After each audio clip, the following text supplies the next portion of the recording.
What's up, everybody? Welcome. Today I'm going to share with you a Warlock Solar 3.0 build. I have been using this build ever since the season started.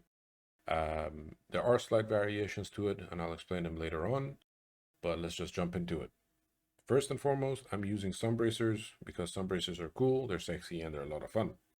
For your mods, I'm using Elemental Ordnance, Bountiful Wells, Seeking Wells, Melee Wellmaker, and finally Well of Life. Now this one you can switch it to, say, Explosive Wellmaker if you want to get explosive wells from, say, weapons like Sunshot or grenade launchers and stuff, but personally I prefer Well of Life. It gives you some health regen, it's nice. For aspects and fragments, I am using Heat Rises. Anytime you get a killing blow while gliding, you get melee energy back, which synergizes very well with Sun Bracers. And I'm also using Touch of Flame because it just makes your grenade sexier. For fragments, I'm using Ember of Searing. Defeating scorched targets grants melee energy and also 10 recovery. Again, this synergizes with Sun Bracers. Ember of Torches. Powered melee attacks against combatants make you and nearby allies radiant.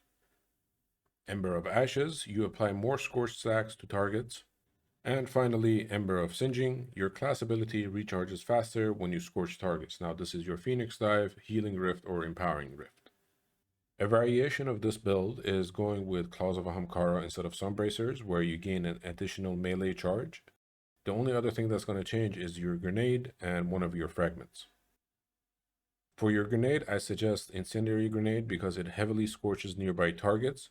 Since we're going to be using Incendiary Snap and we have 2 melee charges, we're going to be doing a lot of scorches, and that way we're going to get a lot of ignitions.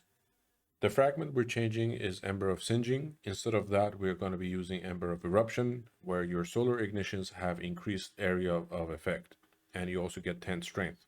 This way, we're going to be doing a lot of scorches, we're going to be getting a lot of ignitions, and just bigger booms. While these two builds are very similar, they do differ in their playstyle a little bit. With Sun Bracers, you're mostly focusing on getting melee kills so you can throw a lot more grenades and getting your melee energy back as soon as possible. With Claws of Ahamkara, you're mostly focusing on getting scorches on targets as much as possible so you can cause more ignitions. The only thing I would recommend if you're going with Claws of Ahamkara is you can use weapons that can actually apply Scorch. For example, Prometheus Lens and Skyburner's Oath. They both apply Scorch a little bit, so that can help you out with getting more ignitions. Anyway, I hope you guys enjoyed this build guide. If you have any comments or suggestions for this build, or if you have any other builds that you'd like to share, please leave them in the comments down below. If this video helped you out at all, if you enjoyed it, please hit that thumbs up. And yeah, enjoy Solar 3.0, everybody. Peace.